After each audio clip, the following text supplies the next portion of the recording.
The Catcher in the Rye by J.D. Salinger.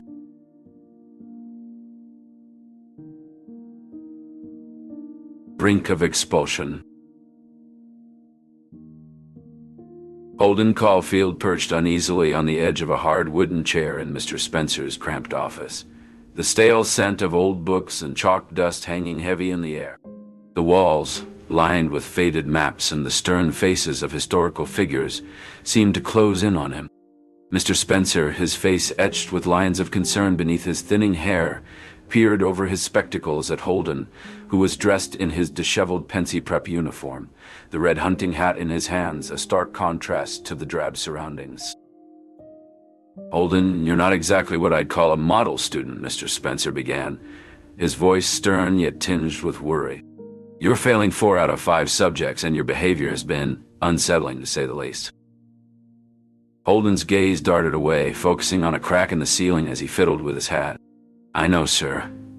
I'll try to do better," he mumbled, the words hollow even to his own ears. "Try? Holden, you've been trying for months now, and yet your grades continue to plummet. What's going on with you?" Mr. Spencer pressed, leaning forward, his hands clasped tightly on the desk. A surge of defiance rose in Holden, his hands clenching. "I don't know, sir. I just can't seem to get into it, I guess," he said, his voice a mix of resignation and a spark of rebellion.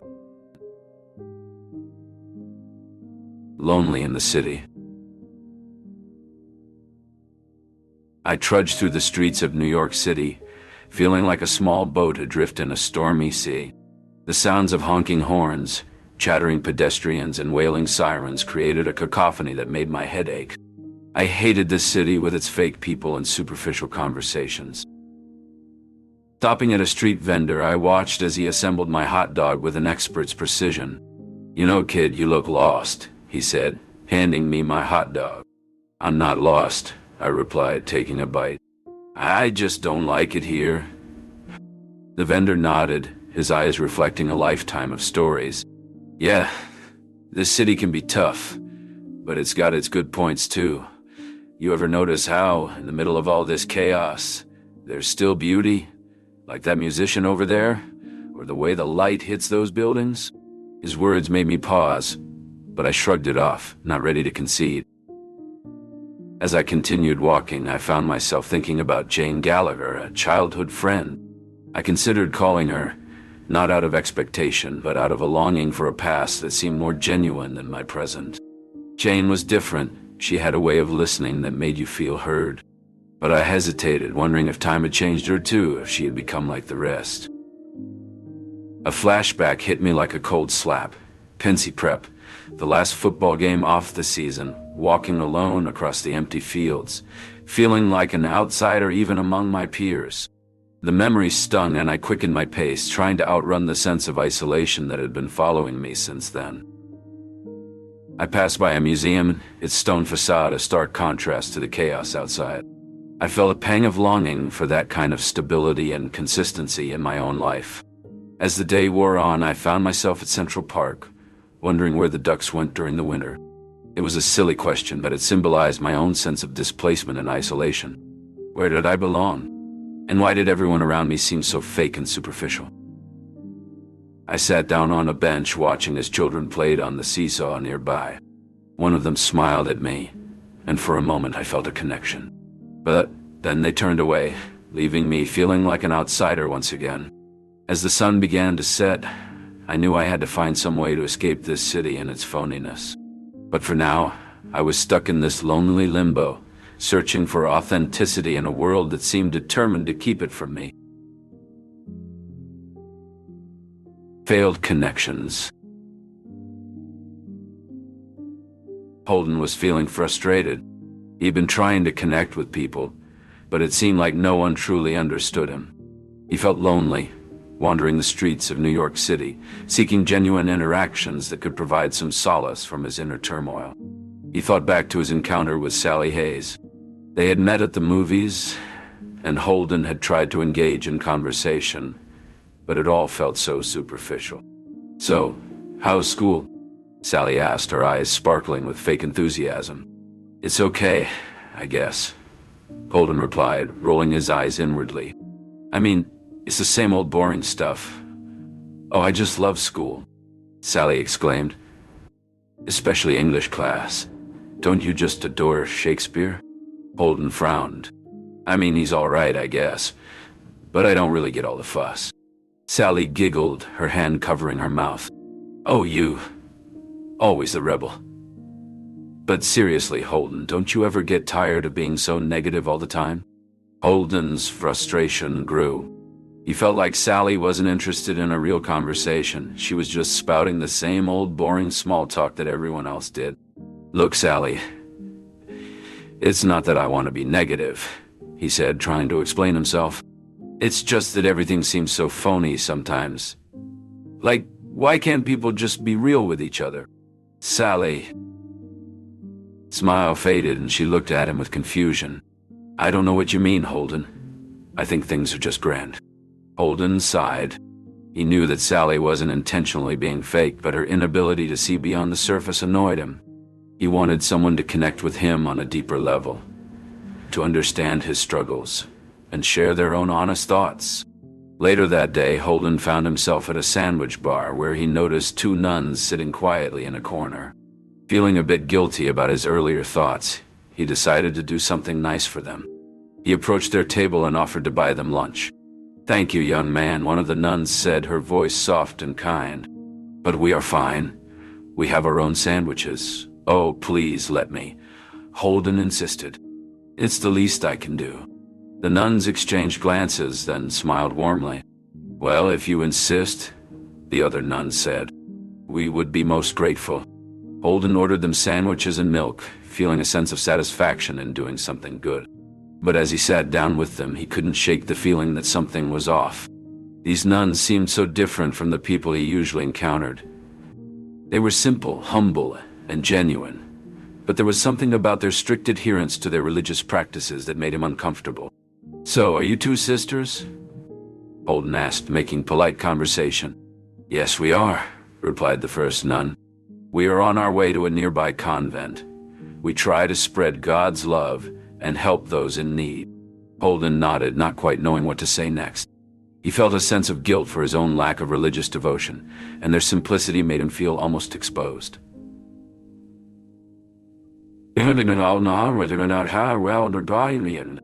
As they finished their meal, Holden thanked them and bid them farewell.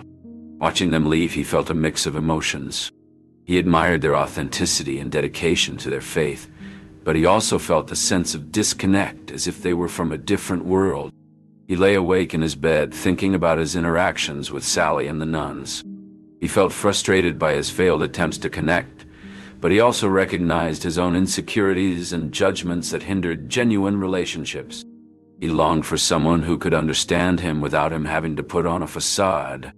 As he thought of his little sister Phoebe, a smile formed on his face. Perhaps she was the only person he could truly be himself with. The search for innocence. Holden Caulfield, feeling out of place among adults, found himself observing the stark contrast between them and the carefree children playing in a park. Their laughter and shouts were a stark reminder of the innocence he longed for. As he stood there, lost in thought, a man in his 30s, dressed in a worn-out jacket, approached and asked if he was okay. Introducing himself as Jake, the man shared Holden's disdain for the adult world, understanding his yearning for simplicity and authenticity. They sat down at a coffee shop, and Holden opened up about his confusion and frustration with adult behavior. Jake, with a nod, revealed that he too had once wandered, seeking understanding. He acknowledged the prevalence of superficiality and self-interest among adults, but assured Holden that not all had forgotten their childhood dreams and innocence. Holden's eyes lit up at the mention of innocence. He desperately wanted to preserve his own and protect others from the crushing weight of adult hypocrisy.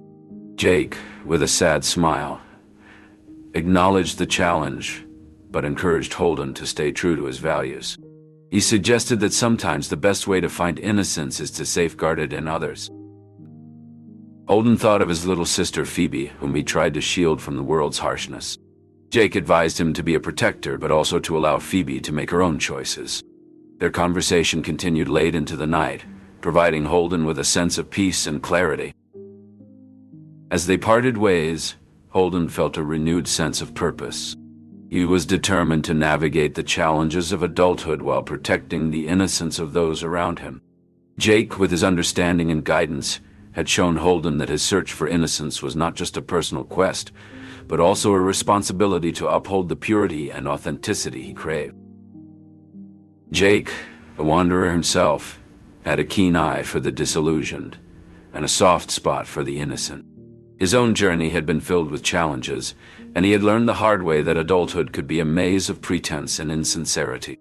Through his experiences, Jake had developed a sharp wit and a cynical edge, yet he remained empathetic and compassionate, especially toward those struggling to find their place in a confusing world. The concept of being a guardian of sorts, as Jake put it, resonated with Holden. It meant being a protector and guide, ensuring the well-being and safety of others, all while maintaining a gentle and nurturing approach. It was a role that Holden instinctively understood, and one that he embraced as he continued his journey towards self-discovery and his quest for authenticity. Family ties. Holden Caulfield walked through the streets of New York City, feeling disconnected from his family and peers. He had just been expelled from Pensy Prep, and the thought of facing his parents was daunting. As he turned a corner, he spotted Phoebe, his younger sister, walking towards him with a big smile on her face. "Hey, Holden!" Phoebe exclaimed, running up to him. "What are you doing here? I thought you were at school." "I got kicked out," Holden replied, trying to sound nonchalant. Phoebe's expression changed from excitement to concern. "Oh, Holden, I'm sorry. What happened?" "It was full of phonies and mean guys," Holden explained. "They had this secret fraternity that I was pressured to join, but I refused because it felt wrong. And then there was this guy, Robert Ackley, who wasn't allowed to join, just because he was pimply and boring. The teachers were phonies, too, even the nice ones." Phoebe nodded understandingly. "Well, do you want to come with me to my school play? I'm going to be in it." Holden hesitated for a moment before agreeing. As they walked to Phoebe's school, Holden couldn't help but think about how much he admired his sister's innocence and enthusiasm. When they arrived at the school, Holden noticed that Phoebe's teacher, Mr. Antolini, was also there. Mr. Antolini had been one of Holden's favorite teachers when he attended Elkton Hills, and he was glad to see him again. "Mr. Antolini," Holden exclaimed, shaking his hand. "Holden Caulfield, it's great to see you," Mr. Antolini replied warmly. "I heard about your expulsion from Pensy Prep. I'm sorry to hear that." Holden shrugged. "It's okay. I didn't like it there anyway." Mr. Antolini nodded sympathetically. "Well, if you ever need any advice or guidance, don't hesitate to come to me. You know that, right? I've always thought you had a lot of potential, Holden. You're a bright kid with a good heart." Holden smiled gratefully. "Thanks, Mr. Antolini. That means a lot coming from you." The lights dimmed in the auditorium, and Phoebe's play began. Holden watched as she took the stage as Benedict Arnold in A Christmas Pageant for Americans. Her voice echoing through the hall as she delivered her lines with conviction. The play was a whirlwind of color and sound, with children dressed as historical figures parading across the stage. Phoebe shone brightly, her portrayal of Arnold's conflicted loyalty captivating the audience. As the final scene closed, the auditorium erupted in applause. Holden felt a swell of pride for Phoebe. Her performance was the highlight of the evening. They exited the school amidst a throng of parents and students, the air crisp with the onset of winter. The city's sounds seemed to fade into the background as they walked, the soft crunch of their footsteps on the snow-covered sidewalk filling the silence. "I'm proud of you, Phoebes," Holden said, breaking the quiet. "You were amazing out there." Phoebe beamed at him. "Thanks, Holden. That means a lot." They continued their walk, the familiar streets bathed in the warm glow of streetlights. Holden felt a rare sense of peace, the presence of his sister grounding him in the moment. When they reached home, the conversation turned to Holden's uncertain future. "I've been thinking," Holden began, "about heading out west, finding something real, you know. Something honest." Phoebe's eyes searched his. "Like what?" "Like working." Misinterpreted gestures. I left Sally's apartment not knowing where to turn. I decided to seek out my former teacher, Mr. Antolini, someone I trusted. I needed guidance, and I hoped he could provide it. Mrs. Antolini welcomed me warmly when I arrived at their apartment. I found Mr. Antolini sitting on the couch, immersed in a book. He looked up and smiled when he saw me. "Ah, Holden. Come on in, boy. What brings you here?" I shrugged, feeling uncomfortable. "Just needed some advice, sir." Mr. Antolini nodded, his eyes full of sympathy. "Go ahead, Holden. I'm here to listen." We sat in the living room, and I poured out my heart to him. I told him about my issues with Sally and my struggles in school. Mr. Antolini listened intently, asking questions and offering thoughtful responses. As I spoke, a headache began to creep up on me, and I felt dizzy. Mr. Antolini noticed my discomfort and suggested I rest on the couch. "You look worn out, Holden. Why don't you lie down for a bit?" I hesitated, but my body craved rest. I lay down, hoping the dizziness would pass. As I closed my eyes, I felt Mr. Antolini's hand on my head, stroking my hair gently. It was comforting at first, but then I became uneasy. I misinterpreted his gesture, jumping to the conclusion that he was making an inappropriate advance. My heart raced, and I sat up abruptly, staring at him accusingly. "What are you doing?" Mr. Antolini looked shocked by my reaction. "Holden, I was just trying to soothe you. You seemed distressed." I didn't want to hear his explanation. My mind was clouded with suspicion, and I felt betrayed. Without another word, I grabbed my coat and rushed out of the apartment, leaving a confused and worried Mr. Antolini behind. As I fled down the stairs, I felt a sense of disorientation and growing paranoia. If I couldn't trust Mr. Antolini, who could I trust? The world seemed like a threatening place, and I felt alone in a city full of strangers. I wandered the empty streets, my thoughts chaotic and my emotions turbulent. The tall buildings loomed over me, their shadows stretching long in the dim light, reflecting the darkness I felt within. I wanted to confide in someone, to share my fears and doubts, but I had no idea who would listen or understand. As the night gave way to dawn, I found myself in an unfamiliar part of town, feeling lost and exhausted. I knew I had to confront my problems and face the world I was trying so hard to escape. But for now, I sought only a moment's peace, a respite from the turmoil within me. As I walked, the city lights blurred together and my thoughts swirled in a jumbled mix of emotions. I couldn't shake off the feeling that I was alone, that no one truly understood me. The streets seemed to stretch on forever, a never-ending labyrinth of concrete and steel. I felt like I was drowning in my own fears and doubts, unable to find a lifeline to cling to. The darkness within me threatened to consume me, and I didn't know how to escape its grasp.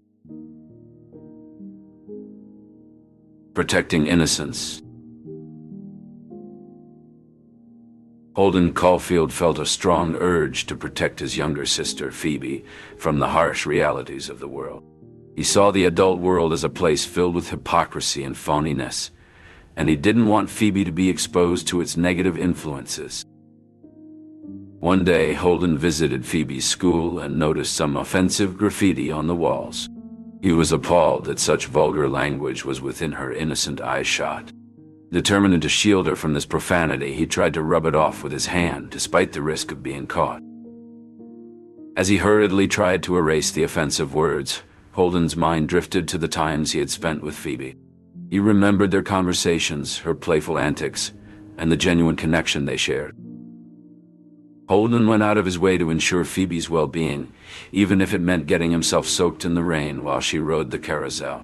He sent her notes at school, pretending their mother was sick so that he could meet her and make sure she was all right.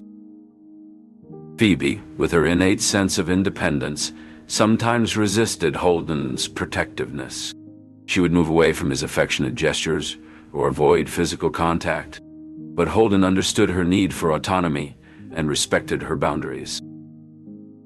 As Holden reflected on his role as Phoebe's protector, he knew that he couldn't shield her from everything, but he promised himself to always be there for her, to provide a safe haven in a world that often felt unsafe.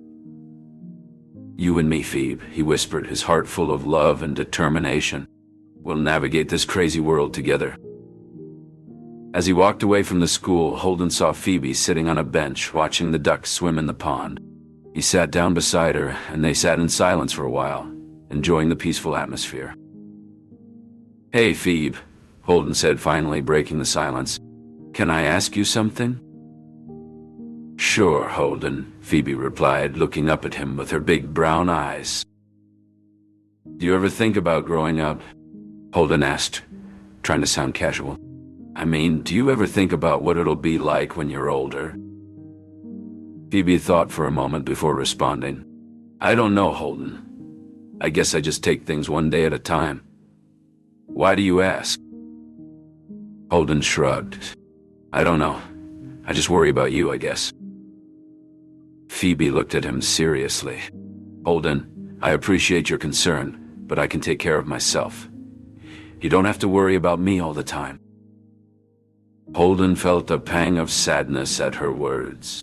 He knew that she was right, but it was hard for him to let go. "I know, kid," he said finally. "It's just that you're all I've got left." Phoebe smiled and put her hand on his arm. "You'll always have me, Holden, and I'll always have you." Holden felt a lump form in his throat as he looked at his little sister. As they sat there together, watching the ducks swim in the pond, Holden felt a sense of peace wash over him, tranquility, a rare moment where the chaos of his thoughts subsided. They watched the ducks until the sun began to set, casting a warm glow over the pond. It was in this quiet hour that Holden found a glimmer of hope, a belief that maybe, just maybe, things could be all right for them. "Let's head home, Phoebe," he said softly. And together they walked away, their steps in sync, leaving the serenity of the zoo behind but carrying its calm with them.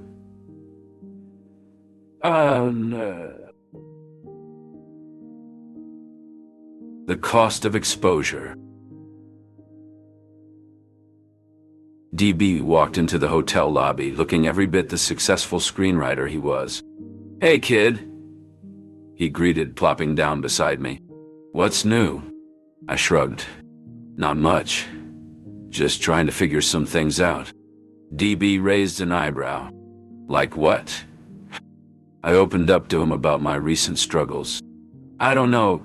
It's just, I've been telling people about all this stuff that's been happening, and now I feel like I'm losing myself in it all. I feel overwhelmed, like I'm stuck in a cycle of sharing my thoughts and feelings. But it's not helping me. It's only making me feel more lost and alone." DB nodded sympathetically. "I think I understand. Sometimes it's better to keep things to yourself." I sighed, feeling a pang of regret. "Yeah,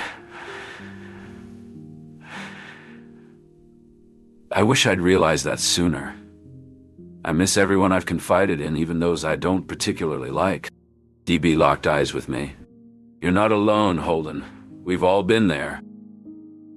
After DB left, I took a walk outside. The rain had stopped, leaving a refreshing coolness in the air. As I strolled, a sense of longing washed over me, and I missed the people I'd confided in, despite their lack of understanding at times.